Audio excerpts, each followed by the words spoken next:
ప్రస్తుతం మనం ఉన్నాం మైనర్ బాలిక ఇంటి వద్ద. ఇది ఒకసారి చూడండి. ఇది అతను నిందితుడు రాజ్ కుమార్ తాగిన బీర్ బాటిల్.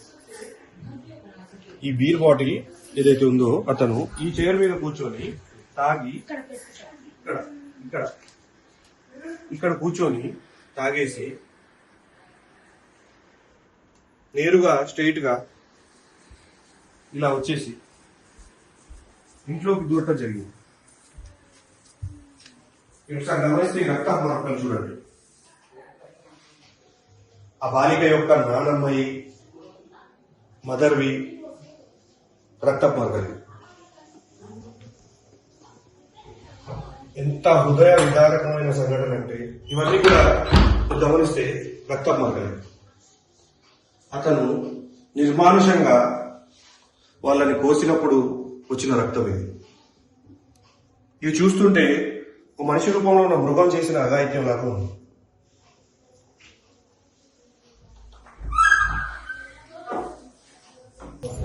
సార్ మీరు చెప్పండి, ఏ నిందితుడు అసలు ఎటువంటి వాడు? ముందు నుంచి అతను నేర ప్రవృత్తి ఉన్నవాడేనా? ఎలా ఉన్నవాడే? పోలీసులు చెప్పారు మనకి. మేము చెప్పారు అంటే కేసు పెట్టడానికి వెళ్ళినప్పుడు పోలీసు వాళ్ళు చెప్పారు ఆయన పైన ఇలాంటి కేసులు ఉన్నాయి, అలాంటి కేసులు ఉన్నాయి, చాలా ఆయన నేరస్తుడు, ఈయన ఇంతకు కేసులనే చాలా సార్లు ఉన్నాడు, ఈయన దొంగ ఇది అది అని వాళ్ళే చెప్పారు మాకు. వాళ్ళు చెప్పడం వల్ల తెలిసింది ఈయనకి ఇన్ని కేసులు ఉన్నాయి, ఓహో ఇలాంటి వ్యక్తి అయినా అని చెప్పేసి. పోక్సో కేసులో అరెస్ట్ అయిన వ్యక్తికి బెయిల్ ఎలా వచ్చింది? అదే కదా ఇప్పుడు క్వశ్చన్ వేసింది మేము పోలీస్ శాఖకి. ఇప్పుడు వాళ్ళు కేసు పెట్టిన 2 days బెయిల్ తీసుకొని తిరుగుతా ఉన్నాడు. రిమాండ్కి అయితే వెళ్ళలేదు. రిమాండ్కి వెళ్ళలే, అరెస్ట్ చేయలే, కోర్టు సబ్మిట్ చేయలే, ఏమి చేయలే అసలు. మాకు చెప్పడం ఏంటంటే బెయిల్ తీసుకొని బయట తిరుగుతున్నాడు, మాకు ఇంకా దొరకలేదు, మేము వెతుకుతున్నాము. మళ్ళీ మేము కొన్నిసార్లు మా బంధువులకు కూడా షాబాల్నే కనిపించాడు అన్నతో పాటు అబ్బాయి కనిపిస్తే మేము చెప్పినాం, మరి మీ ముంగలికెళ్ళే తిరుగుతున్నాడు, ఇంకా మీకు దొరకలేడు అంటున్నారు, మాకేమో కనిపిస్తున్నాడు అంటే ఏడగానే పడ్డాడో చెప్పండి, మేము వెళ్ళి వెతుకు పట్టుకుంటాం. ఇట్లా మమ్మల్ని అనడం అంటే మీ షాప్ మీ పిఎస్ ముంగ నుంచి అక్కడ నుంచి ఆ జిరాక్స్ సెంటర్ల దగ్గర నుంచి అక్కడ నుంచి తిరుగుతున్నాడు, మీరు సీసీ ఫుటేజ్ చూసుకోండి, మాఫీలో కూడా వెళ్ళి చూడండి, వాళ్ళన్న దగ్గరికి వెళ్ళండి, వాళ్ళని పట్టుకోండి చెప్తాడు కదా. ఇప్పుడు వాళ్ళనే తీసుకొచ్చిండు కదా, వాళ్ళన్న చెప్తారు, అట్లా ఇంట్రాగేషన్ చేయండి, ఫ్యామిలీ మెంబర్స్ వెరిఫై చేయండి, అన్నీ చెప్పినాం. ఎక్కడ ఉంటాడు వాళ్ళన్నయ్య? వాళ్ళకి ఊరు సేమే, ఆయన సిటీలో జాబ్ చేస్తాడు, సన్ సిటీలో జాబ్ చేశాడు. అతను ముందు తన భార్యా పిల్లల్ని హత్య చేసి ఇటు వచ్చాడా, ఇక్కడి నుంచి అక్కడికి వెళ్ళాడు? పోలీసు వాళ్ళు చెప్పింది ఏంటంటే మనకు తెలియదు, పోలీసు వాళ్ళు ఇన్ఫర్మేషన్ చెప్పిరా మరేంటో. ఇక్కడ ఫస్ట్ ఇక్కడ అయిపోయిన తర్వాత వీళ్ళిద్దరిని చంపేశాడు, లక్ష్మిని ఉక్కమ్మని ఇద్దరిని చంపేసి అక్షయాన్ని తీసుకొని ఈ మాదిరికి వెళ్ళి ఒకసారి నుంచి ఆ గోడక నుంచి వెళ్ళిపోయి అమ్మాయిని అక్కడ చెరువు గట్టు వాళ్ళ ఊరికి దగ్గరలోనే, ఊరికి దగ్గరకే వాళ్ళ ఊరికి ఆనుకునే ఉంటుంది ఆ చెరువు, అక్కడ చెరువు గట్టు దగ్గరికి వెళ్ళి అమ్మాయిని చంపేశాడు.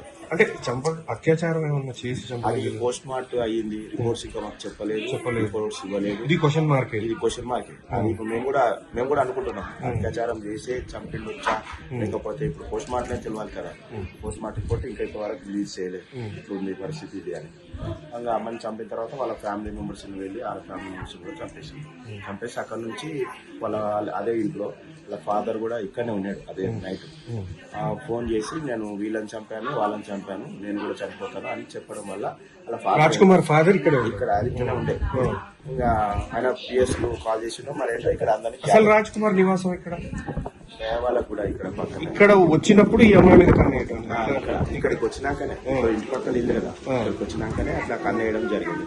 అంతకుముందు కూడా ఇట్లాంటివి ఉన్నాయంట, వాళ్ళు గ్రామస్తులే చెప్తున్నారు. మీరు ప్రెస్ తీసుకువెళ్ళినా కూడా అక్కడ వాళ్ళు చెప్తా ఉన్నారు, ఇట్లా ఈయనకు ఇలాంటి స్ట్రోకులు ఎక్కువ ఉంటాయి, ఇలా అమ్మాయిలు అంటే ఇట్లా ఉంటుంది, ఎవరు లేని వాళ్ళు ఎంబడే వాడతాడు, ఇంకా అడిగేటోళ్ళు లేని వాళ్ళు ఎంబడే వాడతాడు, ఇట్లా అని చెప్పారు. పోలీసులు కూడా చెప్పారు ఇట్లాంటివి, ఆయన మీద చాలా వరకు పోలీసు వాళ్ళే చెప్పారు. మాకు అప్పుడు తెలిసింది ఇట్లాంటి వాడు అది కూడా. ఇంకా అంత అయిపోయిన తర్వాత ఇప్పుడు పోలీసు వాళ్ళు ఇది సీరియస్ తీసుకోకపోవడం వల్ల ఆ కేసుని ఒక పక్కదో పట్టించడం, రాజ్ కుమార్తో వాళ్ళకి సంబంధాలు కూడా ఉన్నాయని చెప్తున్నారు, పబ్లిక్ చెప్తున్నారు. పోలీసు వాళ్ళతో అప్పుడప్పుడు కనెక్షన్, మందు తాగడం. ఏం చేసేవాడు అసలు రాజ్ కుమార్? ఏంటి వృత్తిపరంగా? ఏం లేదు, చిన్న చిన్న లీడర్లు ఎంబడి తిరిగేవాడు, డ్రైవర్ అని ఏదంటే అది ఖాళీగా ఉన్నప్పుడు ఎవరైనా ఏ విధంగా వాడుకుంటారు ఒక మనిషి, అట్లాగే ఎవరి ఉద్దేశంతో అట్లా వాడుకోవచ్చు. ఈయన పైసలు వాళ్ళ దగ్గర అప్పులు తీసుకొని ఇట్లా బయట బెట్టింగులకు అలవాటు పడి కూడా దాదాపు ఇవన్నీ మేమే చెప్పడం కాదు, అంత గ్రామస్తులు చెప్తారు, ఇక్కడ షాప్ వాళ్ళు చెప్తారు, పిఎస్ వాళ్ళు చెప్తారు. సరే మేము కూడా చెప్తున్నాం అట్లాంటివి చెప్తే అట్లా అని. దొరికితే గ్రామస్తులకు అప్పగించాలంటారా లేదంటే మాకు అప్పగించడం అని చెప్పినాం.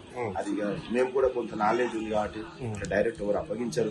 సరే మీరేం చేస్తారని చెప్పినాం, మాకు ఎన్కౌంటర్ కావాలి, మనకు ఆయన కూడా బతకకూడదు, ఇంతమంది ప్రాణాలు తీసి ఆయన కొడుకుల ప్రాణాలు కూడా తీసిండు ఆయన. వారి తల్లిదండ్రులు కానీ అన్న కానీ ఇప్పుడు ఇక్కడే ఉన్నారా? ఇక్కడి నుంచి వెళ్ళిపోయారు. ఈ సంఘటన జరిగిన తర్వాత పోలీసు వాళ్ళు చెప్పినారు కస్టడీలో తీసుకున్నామని వాళ్ళ ఫ్యామిలీ మెంబర్స్. అది కస్టడీలో తీసుకొని మరి ఏమి విచారణ చేసారు, వాళ్ళ అన్నపై ఏం యాక్షన్ తీసుకున్నారు. ఎందుకంటే వాళ్ళ అన్న కూడా ఈయన చేసే పనులకి వాళ్ళ అన్న సెటిల్మెంట్ చేసుకుంటా వస్తారు. మరి అలా ఇప్పుడు మాకు కూడా భయంగానే ఉంటుంది కదా, వాళ్ళ అన్న కూడా యాక్షన్ తీసుకోవచ్చు. నిర్దాక్షిణ్యంగా 6 హత్యలు, అందులో తన సొంత భార్య, 2 బిడ్డలు, చిన్న పిల్లలు, ఏదో గొర్రెపోతుల్ని కోసినట్టుగా మేక పిల్లల్ని కోసినట్టుగా అంతా. అంటే ఇది మానవ జాతిలో ఉండదు, ఒకడు ఉండడు అలాంటి లోన్ని ఎవడన్నది ఎంకరేజ్ చేసినా కూడా వాడు కూడా ఆ కోవకే చెందినవాడు అనుకుంటాం మేము. ఖచ్చితంగా కదా. ఫ్యామిలీ మెంబర్స్ లో ఎవరైనా అట్లా లేదు ఇట్లా అని అన్నా కూడా ఆయన కూడా అరెస్ట్ చేయాల్సిందే. ఇది అసలు సిగ్గుపడాల్సినది, ఒక డిపార్ట్మెంట్ సిగ్గుపడాల్సింది, గవర్నమెంట్ సిగ్గుపడాల్సిన విషయం. ఇప్పుడు ఆయనకు సపోర్ట్ చేసినట్టు ఎవ్వడొక్కడున్నా వాడు కూడా ఇదే కోవకు చెందినోడే. భద్రత కేసు పెట్టిన వాళ్ళకి పోక్సో యాక్ట్ లో భద్రత ఇచ్చుంటే ఇటువంటి సంఘటనలు జరిగే బావు అంటారు. ఇప్పుడు మేము ఫస్ట్ ఎఫ్ఐఆర్ లో చూడండి, మీరు ఎఫ్ఐఆర్ లో మేము మెన్షన్ చేసిందే థ్రెట్ ఉందని, చంపేస్తా అని ఆడ ఓపెన్ స్టేట్మెంట్ ఇచ్చిన తర్వాత మేము చంపేస్తారన్న భయంగానే బతుకుతున్నారు వీళ్ళు ఇప్పటి వరకు కూడా ఏ క్షణం అని ఏమైనా అవ్వచ్చు. పోలీసు వాళ్ళు వచ్చి కనీసం పెట్రోలింగ్ బండో లేకపోతే ఒక 4 సార్లు ఇంటి చుట్టూ వచ్చి ఏమైంది ఎట్లుంటుంది మంచిగా అని అడగడం. ఎంత దూరం ఉంది పిఎస్ పక్కనే వెనకాలనే ఉంది. సరే వేరే ఊరు అంటే రాకపోవచ్చు పోకపోవచ్చు, కానీ వెనకాల ఉంది ఒక 2 కానిస్టేబుల్. ఇక్కడ అక్కడిక్కడ తిరగడానికి టైం ఉంటుంది వాళ్ళకి. కానీ ఈ కేసు పెట్టినాక దాన్ని స్టెప్ తీసుకొని ఇంటికి వచ్చి మరి ఎట్లుండు అచ్చా మీరేం భయపడకండి మేము ఉన్నాం, ఒక ధైర్యం కానీ ఒక ఇట్లా తిరుగుతున్నాడు అంటే ఇప్పుడు నిందితుడు రావడానికి కూడా ఆలోచన చేస్తాడు కదా. అట్లా ఏం చేయకుండా ఈ కేసును పట్టించుకోకుండా, అసలు వీళ్ళని పట్టించుకోకుండా పూర్తి స్థాయి భయాందోళనలో ఉన్నారు. ఇప్పటి వరకు కూడా ఉన్నారు. ఇప్పుడు మేము కూడా కొన్నిసార్లు భయపడినప్పుడల్లా, కొన్నిసార్లు అటు ఇట్లున్నప్పుడు మేము వచ్చి కూడా పడుకున్నాం. నేనే వచ్చిన ఇప్పుడు వాళ్ళ బాబాయ్ వస్తుండే ఓసారి ఈయనే అనుకుంటుంటే కొన్నిసార్లు స్టార్టింగ్ కేసు పెట్టిన స్టార్టింగ్. ఖచ్చితంగా పోలీసుల వైఫల్యమే 100%. అది కాకుంటే వాళ్ళు సస్పెండ్ ఎందుకు అయ్యేటోళ్ళు అంత. ఇప్పుడు సస్పెండ్ అయ్యారు అంటే నేరం ఒప్పుకున్నట్టే కదా. ఇప్పుడు సిపి గారు, జిల్లా కలెక్టర్ గారు, డీసీపీ గారు, డీసీపీ గారు అందరు కలిసి ఇప్పుడు ఆయనకు విచారణ చేసి ఇది బాధితులు చెప్పింది నిజమే అని అన్నాకనే కదా సస్పెండ్ అయ్యారు. ఆ పాప అసలు ఏం జరుగుతుందని అసలు second year BiPC inter second Gautam college Shamshabad. ఇతనికి గత ముందు నుంచి ఆ పాప మీద కన్నుంది కానీ అది తెలియలేదు కదా. వీళ్ళు కంప్లైంట్ ఇచ్చేదాకా వెళ్ళడానికి అసలు కారణం ఏమైంది? అతను ఏమన్నా అటెంప్ట్ చేశాడా ముందు? ఇదే ఇంకా రావడము అక్కడక్కడ నువ్వు కార్ ఎక్కువ ఇప్పుడు ఒక్కొక్కసారి బస్సు డైరెక్ట్ ఉండదు. నాగర్గూడలో దిగి అక్కడ కనెక్టింగ్ ఇంకోటి తీసుకోవాలి కదా. అట్లా నాగర్గూడలో నువ్వు వెయిట్ చేయడము, నువ్వు బస్ దిగాని నువ్వు బస్సులో కూర్చున్నప్పుడు కింద నుంచి అరాజ్ చేయడం, వేధింపులు, ఎందుకు ఎక్కట్లేదు, నువ్వు ఎందుకు వాళ్ళకట్లేదు, నువ్వు ఏంటిది అట్లా. ఇక కొంచెం రాను ఆయన ప్రవర్తనలో డిఫరెంట్ కనబడుతుంది. అంతకుముందు అన్న అది దాన్ని కొంచెం ఇంటి పక్కన ఇల్లు కాబట్టి ఎవరమైనా పిలుచుకుంటాం అట్లా ఉండే. రాను ఆయన ప్రవర్తన వేరే అయిపోయింది. ఆ పాప తల్లిదండ్రులు చెప్పడం జరిగింది. తండ్రి అప్పటికే చనిపోయాడు. అతని చావు వెనకాల కూడా ఇతనే ఉన్నాడు. అప్పుడైతే ఆయనని తీసుకొపోయి తాపి ఆయన ఎన్కాల్సెస్ చేసి ఆయన మళ్ళీ తీసుకొచ్చి పండబెట్టి ఆయన హాస్పిటల్ తీసుకుపోయి అతనే. మనకు అప్పుడు ఇంటి పక్కన ఇల్లు కాబట్టి కారు ఉంది, ఫోటో ఎవరు ఆయన మలేష్ ఆయన తీసుకెళ్లిపోయి అట్లా చేసిన ఇంటి పక్కన ఇల్లు ఎవరైనా సాయం చేస్తాం అట్లా అనుకున్నాం మేము. తర్వాత ఆయన ఓపెన్ గా ఇలా చంపేసిన అని అన్నాక ఆయన ఆ రోజు చేసిన యాక్టివిటీస్ మేము కరెక్టే, ఎస్ ఈడే ఉండే, ఈయననే తీసుకెళ్ళిండు, ఆయన ఈడే చంపిండు అని మేము ఖచ్చితంగా ఎఫ్ఐఆర్ లో మెన్షన్ చేస్తాం. పక్కా క్రిమినల్ రాజ్ కుమార్ క్రిమినల్. అది ఎవరికి దొరకకుండా ప్లాన్ చేసినందుకు ఎస్కేప్ అవడంలో. ఆ హత్య జరిగి ఎన్నాళ్ళైంది? దాదాపు లాస్ట్ ఇయర్. ఏది అతను చనిపోయి పాప వాళ్ళ తండ్రి చనిపోయి 1.5 year అవుతుంది. అంటే 1.5 year నుంచి అది హత్య అని తెలిసి అంటే ఇంతవరకు ఛేదించలేకపోయారు. దీని వల్ల అది బయటపడి ఆయనే అన్నాడు కదా. ఆయన అన్నాక మాకు అర్థమైంది ఆ రోజు ఆయననే తీసుకెళ్ళిండు, ఆయనే తాపిండు చేసిండు. అంటే ఈ అమ్మాయి ఇంకా చేద్దామని ప్రీవియస్లీ ప్లాన్ చేసుకొని ఒక మోపిలాడు ఉన్నాడు, ఆయన లేపేస్తే అంతా ఎవడుంటాడు. ఇంకా 6 హత్యలు కాదు, టోటల్ గా 7 హత్యలు. అది కూడా మేము మీరు ఇంట్రాగేషన్ చేయండి, మా బావ ఇట్లా చనిపోయినా ఎఫ్ఐఆర్ లో మెన్షన్ చేసినాం, ఆయనే చెప్పిండు ఇది ఇంట్రాగేషన్ కూడా కావాలి మాకు, వాడు ఖచ్చితంగా వాడి చేసిందని మేము అంటున్నాము, మీరు అది నిరూపించాలని కూడా ఎఫ్ఐఆర్ లో మెన్షన్ చేపించి పోలీసు వాళ్ళని కోరినాం. అది చూద్దాం, అన్ని చూద్దాం, వాడు దొరికితే అన్ని చూద్దాం, ఇంతే. ఇంకా చూద్దాం పో హత్యలు చేయటము, బెయిల్ తీసుకోవడం సులభం అయిపోయింది. ఇప్పుడు ఆయన ఇప్పుడు నేరస్తుని పట్టించుకోకపోతే ఆయనకి రూట్ క్లియర్ ఉంటే అడు వారం రోజులలో అన్నాడు, కొంచెం ఆశ చూసి వెయిట్ చేసింది. వీళ్ళు క్లియరెన్స్ ఇచ్చడానికి రోడ్ క్లియర్ చేసి అసలు బెయిల్ తీసుకొని బయటికి రాగానే చంపేశాడా? ఇక్కడిక్కడ తిరుగుకుంటూ బెయిల్ మేము కేసు పెట్టిన 2-3 days కి అడిగాము, ఏమైంది మరి ఇంకా కస్టడీకి తీసుకోలేదు, మీరు అరెస్ట్ చేయలేదు, కస్టడీలోకి అసలు వెళ్ళలే, అసలు ఆయన ముఖమే చూడలేరు వీళ్ళు. నాకు తెలిసి స్టేషన్ బెయిల్ స్టేషన్ బెయిల్ తీసుకున్నాడు. బెయిల్ ఎట్లా ఇచ్చారని అడిగిన ఫోక్స్లో, కనీసం మీరు స్టాండర్డ్ కేసులు పెట్టినా అన్నారు. అంత స్టాండర్డ్ కేసులు పెడితే ఆయనకు అరెస్ట్ చేసి రిమాండ్ కి తీసుకెళ్లకుండా కేసు పెట్టిన ఎన్ని రోజుల తర్వాత జరిగింది సంఘటన? ఇదా ఇప్పుడు 16th వస్తే 2 months అవుతుంది. అంటే ఒక నెల వరకు అతను ఎవరికి కనపడకుండా తిరిగినని పోలీసులు చెప్తున్నారు. మేము ఇక్కడిక్కడ చూస్తున్నామని మేము చెప్పినాము. మేము గాలిస్తున్నా అతను దొరకట్లేదు. మేము చూసినాము మొర్రో అన్నా కూడా పట్టించుకోవట్లేదు. మీరు మాకు దొరికినప్పుడు ఆయన సంగతి చెప్తాం. ఇక మీరు చూసిన ఏడు విషయం చెప్పుడు మేము పోయి పట్టుకొస్తాము. ఇట్లా అది ఎస్ఐ రమేష్ అంటే మద్యం బాగా సేవించే అలవాటు అదంతా ఉంది, నేర ప్రవృత్తి ముందు నుంచే ఉంది అతను. ఉన్నది, ఆయన డ్రింక్ చేస్తాడు, తెలుసు, అందరికీ తెలుసు, జనానికి తెలుసు. చూశారు కదా గ్రామస్తులు, ఇది పూర్తిగా పోలీసుల వైఫల్యం అని అంటున్నారు. బెయిల్ అతనికి స్టేషన్ బెయిల్ ఇవ్వటం, అతన్ని కస్టడీలోకి తీసుకోకపోవటమే ఇది కారణం జరుగుతుంది. సంఘటన జరిగి ఇన్ని రోజులైనా కూడా అతన్ని కస్టడీలోకి తీసుకోలేదు. అతని ఏరియాలో కనిపించాడని చెప్పినా కూడా పోలీసులు పట్టించుకోకుండా మీరు దొరికినప్పుడు చూద్దామన్నారు. ఈ నిర్లక్ష్యం వల్ల ఇంత పెద్ద ఘోరం జరిగింది. మాకు కావాల్సింది ఇల్లు గుల్ల కొట్టాలి, మాకు కావాల్సింది ఏదొద్దు, ఆయన దొక్క రావాలి, మాకు గొప్ప చెప్పాలి. మాకు ఇప్పుడు మా ఇల్లు ఊలిపోయింది, ఇప్పుడు మా ఇల్లు ఊలిపోయి మా ఇల్లు ఎందుకు ఉండాలి? ఆ నీళ్ళు కూడా ఊలిపోవాలి. ఇప్పుడు ఆ నీళ్ళు ఉన్నది కదా, అని తండ్రి వస్తాడు, అని అన్నదమ్ములతో వస్తారు, వాళ్ళు అక్క జిల్లాలో వస్తారు, ఇల్లు ఉన్నదని. ఎందుకు వచ్చి రమ్మనంటే మా ఇల్లు తెచ్చి రమ్మంటారు సార్. వాళ్ళు ఏమైనా చంపేసింది కూడా తెలియదు మళ్ళీ మాకు, తెలుసా? మేము ఇక్కడ ఉంటాం, వీళ్ళేమో ఇక్కడ ఉంటారు, నేను ఉండను, నేను ఎక్కడికన్నా వద్దాము. మాకు కోడళ్ళు ఉంటారు, ఇక మాకు కోడళ్ళు ఉండకుండా వెళ్ళిపోయారు ఇళ్ళకి. మేము ముసలి మేమేం చేస్తాం? ముసలము మాకు చేత అయితే ఎవరికి కూర్చోనికి మొక్కలు నొప్పులు, మాకు ఎవరికి చేత కాదు, అడగడానికి చేత కాదు, మాకు చెప్పడానికి చేత కాదు. అర్థం ఇప్పుడు ఇళ్ళ గొంతు వేసారు, మా గొంతు వేసి పూజ చేసాం సార్, మేము ఏం చేయలేం కదా. అందుకని ఇల్లు కొలు కొట్టాలి, అర్థం ఆ రొట్ట కొంచెం బాగుంటుంటేనే మీరు అందరు రావాలి సార్ మా దానికి. అప్పుడే ఎవరు రాలేరు, బాడికి కూడా మీరు ఎవరు వచ్చి కూడా ఇట్లా పోలీసులు కూడా అది అనేది ఫోటోలు తీయలేరు, చూపించలేరు. మాకు వద్దనంగా ట్రాక్టర్ చెత్త ట్రాక్టర్ వేసుకొని వెళ్ళిపోయారు. మమ్మల్ని చూడలేము. ట్రాక్టర్ కట్టం పోతే నువ్వు చేసిన పిల్లల మృతదేహాలు పిల్లరా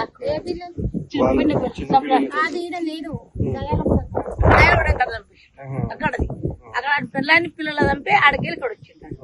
వచ్చి ఇక్కడ అత్తని కోడలు చంపిండు, పిల్లలు తీసుకొని వెళ్ళిపోయాడు. అక్కడ పిల్లని తీసుకొని గొడవలకు వేసుకొని జుట్టు పెద్దగా ఉంది పిల్లకు, ఈ చూడలు దాక్కున్నారు.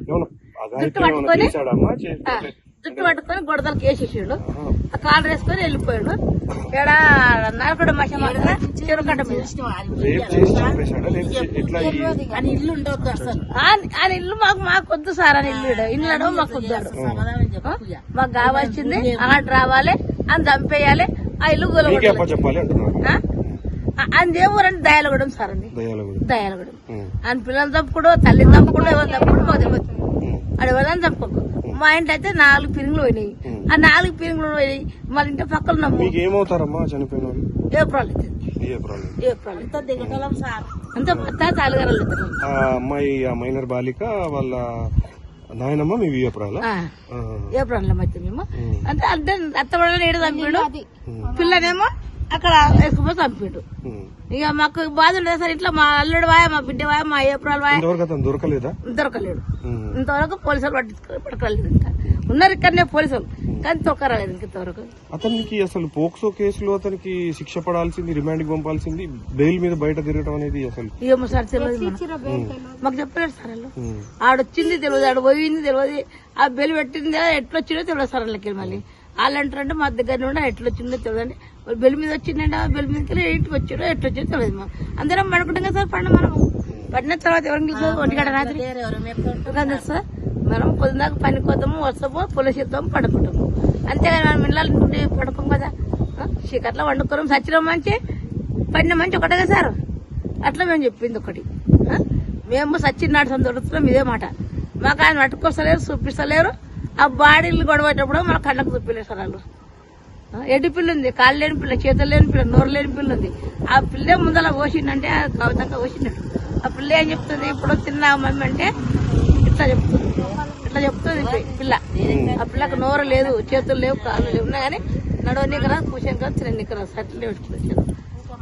ఏం పని చేయని కదా. ఆ పిల్లకి లివరాదు. ఎదుకపోవాలి, ఎదుకరాలి పిల్లలు తారాయన కూడా. మరి ఆ పిల్లని గట్ట వేసి పోయిపోయాడు. ఆ పిల్లని కూడా చేయలేదు అట్లే. మరి ఆ పిల్ల ఎందుకు వచ్చిపోయాడు? కాళ్ళు లేని, చేతులు లేని, నోరు లేని పిల్లని ఆ పిల్ల అన్నాడు. మాకు కావాల్సింది అదే న్యాయం సార్. మాకు న్యాయం కావాలంటే ఆ ఇల్లు కూలగొట్టాలి అని చంపేయాలి అంతే. మాకు అది న్యాయం ఉంటది. ఇట్లా అయితే న్యాయం ఉండదు. మా పిల్లలు పోతామండి. ఇట్లా కోడళ్ళందరూ పోయారు. మాకు ఇంట్లో ఎవరు లేరు. మమ్మల్ని ఇడిచిపెట్టారు. అలా మండలకు పోయారు. మాకు భయం అయితే ఉండమత్తమ్మన్నది వెళ్ళిపోయారు. మేమేం చేయాలి ఇప్పుడు? మాకు వండుకొని ఇంకా చేత కాదు, చేసుకొని ఇంకా చేత కాదు. మేమేం చేస్తాం చెప్పు? అది కావాల్సిన న్యాయం సార్. మాకు ఒకటే న్యాయం కాదు. మాకు మీరందరూ పట్టు పడితేనే ఆ ఇల్లు కూలగొడతాం మేమందరం కలిసి. మీరు ఎవరు రాకు సార్. మగ పిల్లలు మేము ఆడపిల్లలే కూలగొడతాం. ఇల్లు కూడా కూలగొడిపిస్తాం. అది చెప్పేది మీరు చెప్తే అది ఒక్కటి చెప్పరు. మాకు న్యాయంగా చెప్పరు. మాకు కావాల్సి 4 పీరింగ్లు పోయినా, ఒకటే ఇల్లు 4 పీరింగ్లు పోయినాక ఇంకెవరు ఉంటారు ఇంట్లో? మా ఇల్లు కూలిపోయింది, ఆ ఇల్లు కూడా వెళ్ళిపోవాలి. అది మేము చెప్పేది సారు.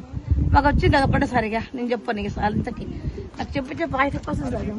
చూసారు కదా, నిందితుడు ఎవరైతే ఉన్నారో అతని ఇంటిని కూలగొట్టాలని చెప్పేసి ఈ గ్రామస్తులు ఎవరైతే ఉన్నారో చాలా సంకల్పంతో ఉన్నారు. ఖచ్చితంగా అతని ఇల్లు కూలగొట్టాలి.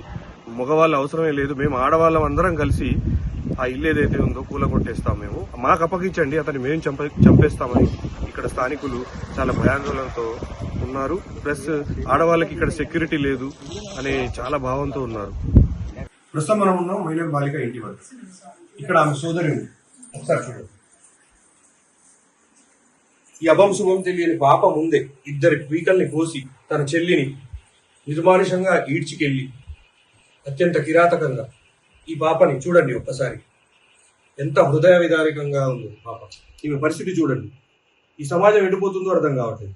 నిందుడు ఇంకా దొరకలేదు. మనం ఏం చెప్పాలి సమాజానికి?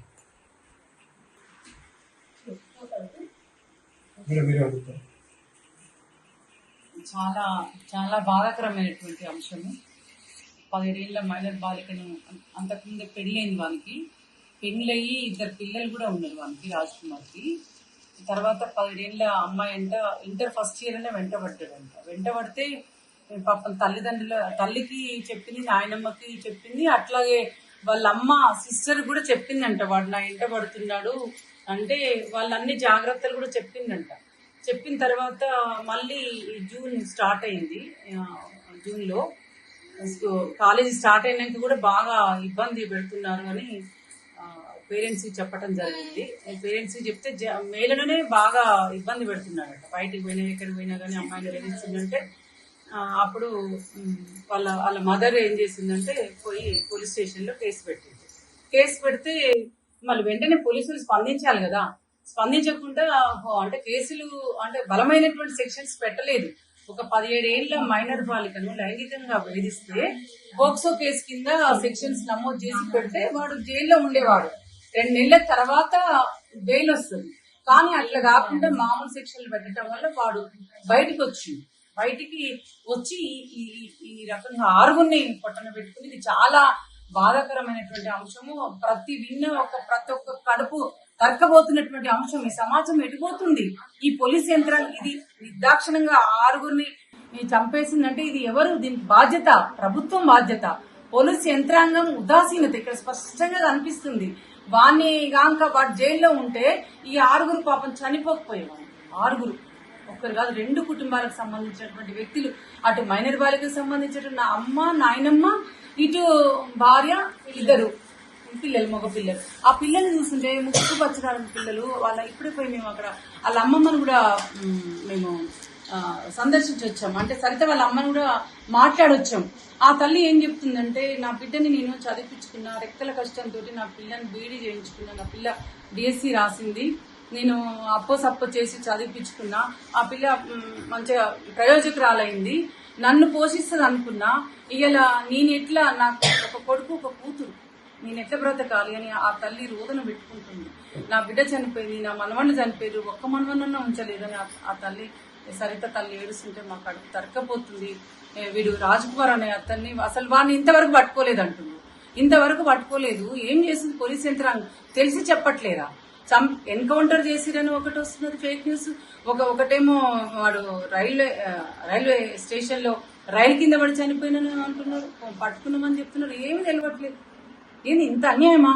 ఇది ప్రభుత్వాల బాధ్యత. ఇట్లాంటి ఘటనలు తెలంగాణ రాష్ట్రంలో కోకొల్లలు జరుగుతూ ఉన్నాయి. దిశ ఘటన కావచ్చు, అనేక ఘటనలు కావచ్చు జరుగుతుంటే ప్రభుత్వం ఏం చేస్తుందని మేము అడుగుతా ఉన్నాం. స్పందిస్తలేదు ప్రభుత్వం. ఉదాసీనత. అట్లే కోర్టు కూడా నిర్లక్ష్యం అని మేము చెప్పదలుచుకున్నాం. కోర్టు కూడా ఉదాసీనతే.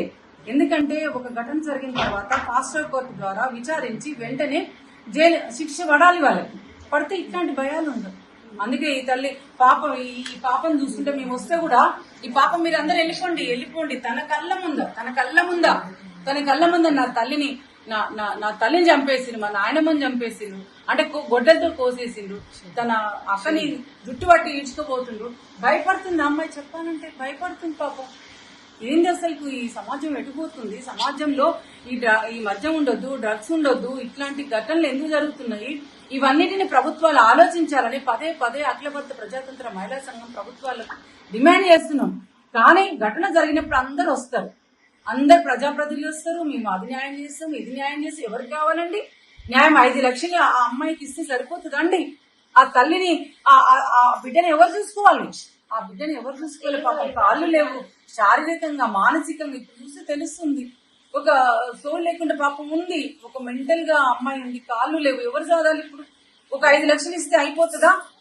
ఇట్లాంటి ఘటన ముందే వాళ్ళకు రక్షణ కల్పించాలి కదా. పోక్సో కేసు పెట్టిన తర్వాత వాడు బయటకు వచ్చిన తర్వాత వాడు బయటకు వచ్చి చంపేస్తాను అన్నాడట. భార్యని 2 పిల్లల్ని చంపేస్తానని చెప్పాడంట. వాడు ఏదో గ్రామానికి మేనమామ ఊరికి తీసుకెళ్లి భార్యని పిల్లల్ని రమ్మన్నాడంట. రమ్మంటే వాళ్ళు పోయారట. పోయిన తర్వాత మళ్ళీ భార్యని బెదిరించిండంట, చంపేసాను బెదిరించిండంట. అక్కడ మేనమామ ఊరికి తీసుకుపోతే చూసిండు. అక్కడి నుంచి వాళ్ళు ఊరికి వచ్చింది, సరిత వాళ్ళ ఊరికి వచ్చిండ్రు, దైవాల్లో కూడా వచ్చిన తర్వాత మళ్ళీ ఇక్కడికి వచ్చి మమ్మల్ని చంపేస్తాను బెదిరించిండంట. బెదిరించి వాడు పోయి మళ్ళీ వచ్చి ఇక్కడ ముగ్గురిని, అక్కడ ముగ్గురిని. చాలా చాలా బాధాకరం. దీనికి ఈ చావుకు ప్రధాన బాధ్యత వహించాల్సింది ప్రభుత్వము, పోలీస్ యంత్రాంగము. పోలీసు ఉదాసీనత వల్లే ఈ 6 చనిపోవడానికి కారణము అనేది మేము చెప్పదలుచుకున్నాం. మా డిమాండ్ ఏంటంటే, ఇప్పుడు 5 లక్షలు ఏంగానే కాదు, ఆమె జీవితాంతం, ఆ అమ్మాయి జీవితాంతము ప్రభుత్వమే బాధ్యత తీసుకుని సాగాలి. మంత్లీ ఆమె తినడానికి తిండి, ఉండటానికి ఇల్లు, ఒక 2 బెడ్రూమ్ల ఇల్లు సీఎంగా అయిపోతుందా? ఎవరు చూసుకోవాలి? ఆమెకు ఒక సర్వెంట్ అవసరం. ఒక 5 లక్షలు ఇస్తే సరిపోతుందండి?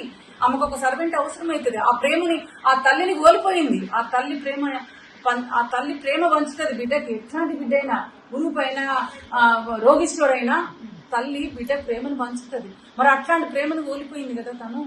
అందుకే మేము చెప్పదలుచుకుంది, మీ 5 లక్షలు కాదు, ఆ బిడ్డ బతుకున్నంత కాలం ప్రభుత్వం బాధ్యత వహించాలి అనేది మా డిమాండ్. ఇంకో డిమాండ్ ఏంటంటే, సరిత తల్లి రోదన చూస్తుంటే మాకు కడుపు తరగకపోతుంది. మీరు అక్కడ పోయి మీరు ఆ తల్లిని కూడా మీరు పరామర్శించాలి. ఎందుకంటే ప్రజాప్రతినిధులు అందరూ వస్తున్నారు, ఇక్కడ పలకరిస్తున్నారు, పోతున్నారు. మరి ఆ తల్లి కని పెంచి పెద్ద చేసింది, ఆ బిడ్డ చచ్చిపోయింది, 2 మనవళ్ళు చనిపోయింది. రాజ్కుమార్ భార్య తల్లి కాదు, సరిత రాజ్కుమార్ వాళ్ళ భార్య. భార్య తల్లిని పోయి మీరు కూడా మాట్లాడాలి. సబితా ఇంద్రారెడ్డి గారు ఇక్కడికి వచ్చిందంట, అక్కడికి రాలేదు. ప్రజాప్రతినిధులందరూ ఇక్కడికి వస్తున్నారు, నా దగ్గరికి రావట్లేదు. నా బిడ్డను చంపేసి మరి నేనెవరు చెప్పుకోవాలి? నా మనవాళ్ళని చంపి నన్ను ఒక్కరన్నా కనీసం పరామర్శించడానికి రారా మేడం అని ఆ తల్లి రోజున పడుతుంది. ఆ తల్లి బాధను చూస్తున్నాను, తట్టుకోలేకుంటున్నాను నేను. అందుకే ఆ కుటుంబాన్ని కూడా, ఆ పెద్ద మనిషికి, ఆ జయమ్మ గారు కూడా, ఆ కుటుంబానికి కూడా ప్రభుత్వం న్యాయం జరిగేటట్టుగా ఆలోచించాల్సినటువంటి అవసరం ఉందని మేము బాగా డిమాండ్ చేస్తున్నాం.